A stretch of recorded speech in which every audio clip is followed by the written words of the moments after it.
Good afternoon.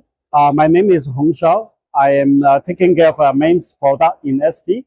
Here I'm showing all the product, MEMS product using for different type of application.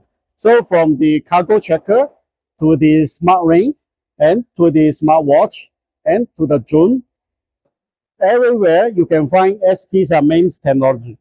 So from here, we are showing the LS2DU-XS12, which is as an accelerometer, plus the machine learning used for the smart ring application. Here it is showing the 6SS IMU used for the smartwatch application. With this ST's smart IMU, this is an AI sensor which is embedded with the machine learning core. This allows this watch, the battery life can last for more than 2 weeks. Here is showing ST's solution for the drone application.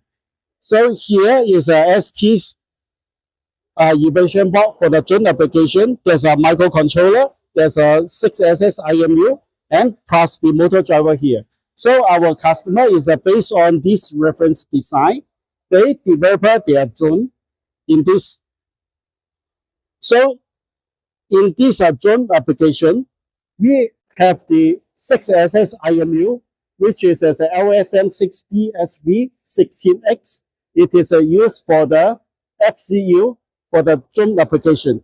So from this sensor, it is able to check the orientation and the posture of the drone, so that it is able to allow the drone being controlled smoothly. And then with the another sensor, which is a pressure sensor, it is able to allow the drone hovering in the sky. Thank you.